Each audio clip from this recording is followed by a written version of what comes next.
Eh bonjour, ça va? Vous avez déjà rencontré ou pas vous? Est-ce que vous êtes déjà rencontré? Ça c'est pour vous, alors 1 million de bon matin. Et moi je vous explique, je suis youtubeur, je fais des reportages YouTube. Ouais. Donc je suis un peu les jeunes de la rue quoi. Vous êtes jeunes? Ouais. Ah ben vous rentrez dans ma catégorie pour les reportages, vous allez voir c'est pas très long. Parce que je me suis rendu compte qu'on parlait de beaucoup de choses, que ce soit sur le Nice Matin ou sur BFM TV. On parle de beaucoup de choses, mais jamais d'une chose, c'est la mort. Et ça on y va tous. Regardez le petit Naël, le pauvre, je rentre pas dans les faits, mais quand il est parti de chez lui, il ne savait pas qu'il allait pas rentrer. Ça nous montre que la mort peut arriver à tout moment. À quel âge, à quelle heure vous allez mourir? Moi non plus, je ne sais pas. Moi, je vous souhaite de vivre jusqu'à 120 ans, en très bonne santé, un compte en banque blindé, la belle voiture, la belle villa, la femme, les enfants. Mais la réalité, on ne peut pas tous les deux se garantir 5 minutes. Donc la grande question, qu'est-ce qui se passe après la mort pour vous? Est-ce que ça s'arrête? Est-ce que ça continue? Est-ce que vous avez déjà pensé à ça? Non. Et ouais, mais c'est pour ça que je viens travailler la conscience de bon matin, moi. Alors, qu'est-ce que vous croyez, vous, sincèrement, après la mort en tant que jeune? Est-ce que pour vous, il y a des chances que ça continue ou ça s'arrête? Je pense que c'est continu. D'accord, qu'est-ce que vous croyez alors? C'est ça qui m'intéresse. Je sais pas. Est-ce que vous croyez en Dieu? Non. Vous n'êtes pas croyant du tout? Vous êtes quoi, athée? Non? Alors, moi, je vous rassure, je ne suis pas témoin de Jéhovah ni rien de tout ça. Je ne remplis aucun bâtiment. Si vous allez dans une église ou quoi, c'est votre choix, mais moi je critique pas du tout, mais c'est pas du tout mon but de vous envoyer dans un bâtiment. Moi je peux prouver que Dieu existe. Mais en revanche, vous ne pouvez pas me prouver que Dieu n'existe pas. Ok. Et vous allez voir, c'est très simple. Mais ne pas mélanger en fait Dieu et la religion. Il faut séparer ça. La religion pour moi c'est les hommes qui s'accaparent ce créateur-là pour dominer sur nous. C'est comme de la politique. Et puis c'est des robots, on prend la même heure qu'eux, on va au même endroit qu'eux. Et on pense comme eux. Si vous n'êtes pas comme eux, on vous juge, on vous chasse. Je vais aller plus loin, voir l'extrême, on vous tue. Ça, c'est la religion. Mais depuis que vous êtes né, vous, il n'y en a qu'un comme vous. Comment? Depuis que vous êtes né, il n'y en a qu'un comme vous. Il n'y en aura jamais deux comme vous. Et ce, depuis que l'être humain existe. Vous allez voir, c'est très simple. Le téléphone qui est sur votre jambe, quelle est la preuve que quelqu'un a fabriqué ce téléphone que vous tenez là? Quelle est la preuve que quelqu'un a fabriqué ce téléphone? Je sais pas. Eh bien, c'est le téléphone en lui-même. Ouais. Imaginez que je vous dise, vous voyez jeune homme, ce téléphone-là, c'était un caillou, puis au cours des milliards d'années, ça a évolué, c'est devenu un téléphone. Vous allez dire, celui-là, il a trop fumé, il a vu, mais ça va pas. S'il y a un téléphone, il y a forcément un créateur, il y a quelqu'un qui l'a dessiné, qui l'a fabriqué. Maintenant, les métaux que j'ai utilisés, les employés, le temps, ça c'est un autre sujet. Ben, vous regardez autour de vous, tout ça, c'est forcément quelqu'un qui l'a créé. Ça s'est pas fait tout seul. Et puis il y a ce créateur-là que j'appelle Dieu, ou une intelligence, si vous préférez, qui a créé des lois qui existent, que vous comme moi ne peut pas nier. La loi de la pesanteur, la loi de l'aérodynamique. Vous prenez une tomate ici, elle ne poussera pas au pôle Nord. Tous les deux aussi, on a une loi que Dieu a gravée dans notre cœur, qui est les 10 commandements. Alors je ne vous juge pas parce que j'ai cassé les 10. Si en avant 11e, je l'aurais cassé aussi. Je suis jusqu'à là en prison, j'ai tout cassé, moi. Au moins comme ça, c'est annoncé. Et je ne vais pas aller jusqu'à 10. Il y a un commandement qui dit tu ne mentiras point. Il y a un commandement qui dit tu ne mentiras pas. Est-ce que vous avez déjà menti? Bah ouais. Ben oui, même pour faire du bien, je pense que oui aussi. Il y en a un autre qui dit tu ne voleras point. Est-ce que vous avez déjà piqué quelque chose? Peu importe la valeur. Moi aussi. Il y en a un qui dit tu honoreras toujours tes parents. Attention, il y a un piège. Est-ce que vous êtes sûr que vous les avez toujours honorés, vos parents? Ouais. Vous leur avez toujours obéi, jamais menti? Ouais, jamais. Jamais, jamais? Jamais, monsieur. Jamais. Ah ben vous êtes extraordinaire.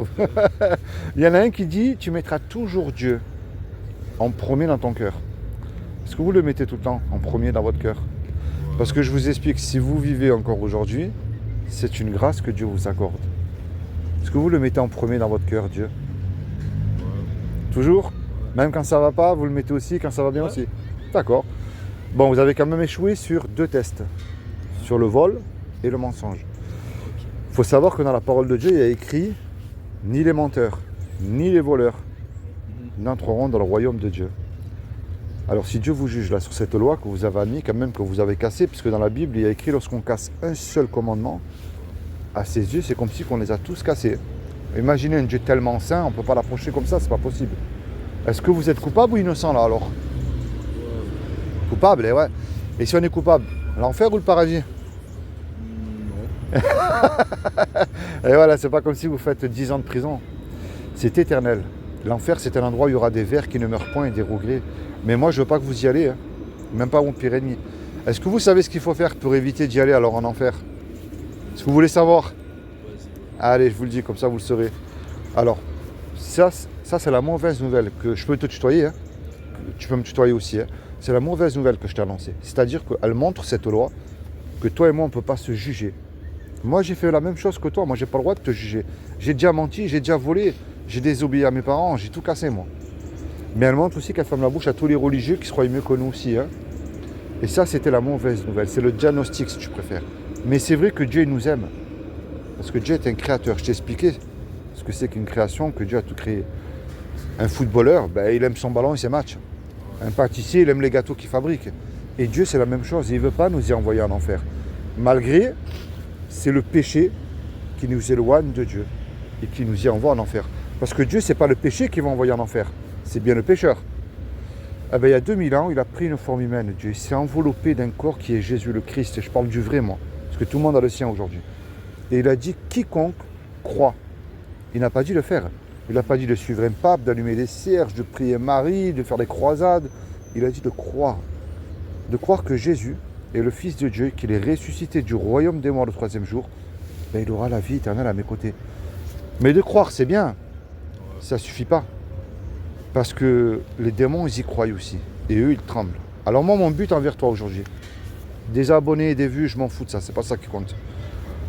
C'est qu'un jour, tu vas mourir, il faut que tu prennes conscience de ça. Et la clé, c'est la repentance. C'est-à-dire que dès aujourd'hui, assis sur ton banc, ou dans ta chambre, ou dans un coin, ou peu importe, tu te repens de tes péchés et avec foi. Je ne suis pas mieux que toi, je te le dis avec amour, hein. Et tu lui dis tout ce qu'il y a dans ton cœur. J'y crois pas, par exemple, ou quel est ce farfelu là qui m'a parlé de Dieu. Tu vois, je peux prier pour toi, mais le reste, je ne peux pas le faire à ta place, moi. Puis toi, de même envers moi aussi. Et imagine tous les deux là, on fait un braquage, on se fait serrer, on passe tous les deux devant le tribunal, et le juge, il nous dit à tous les deux, je vous laisse le choix. Vous me déposez 1 million d'euros sur la table, ou je vous envoie tous les deux là, tout de suite, 20 ans en prison. On n'a pas l'argent parce qu'on s'est fait serrer tous les deux. Et malheureusement, on ne peut pas revenir en arrière et effacer le mal qu'on a fait. Et on ne peut pas dire tous les deux au juge, monsieur le juge, sur la vie de ma mère, je ne recommence plus, vous êtes bon, miséricordieux, laissez-moi partir. Ça ne marche pas ça. Le juge, il va dire, je suis bon, miséricordieux, certes, mais vous me payez la caution, vous partez en prison tous les deux. On se regarde, on ne sait plus quoi faire. Et puis tout à coup, il arrive un homme qu'on ne connaît pas. Et il rentre dans cette salle et il paye la caution à notre place. Puisque la caution elle a été payée, le juge, il est satisfait, il nous libère. Mais imagine-toi là dans le film, cet homme qui a donné l'argent là, il se présente maintenant devant toi. Qu'est-ce que tu vas lui dire à cet homme-là? Je sais pas. Au moins merci déjà. Ouais, comme ça. S'il te Juste demande comme un ça. service, tu vas le rendre, c'est normal, il t'a échappé à 20 ans de prison.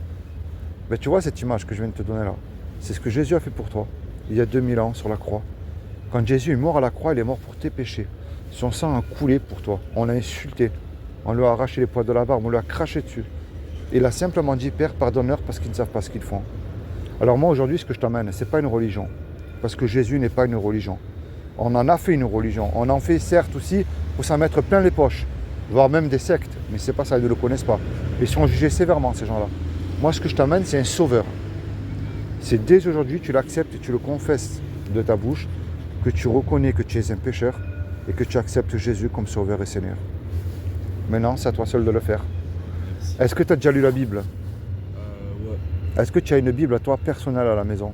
Ouais, j'en ai. C'est à tes parents ou à toi la Bible? Il y a une seule moi et Ouais. un seul parent. D'accord, parce que sinon je peux t'en donner une, hein, c'est gratuit hein, si tu en veux une. Hein.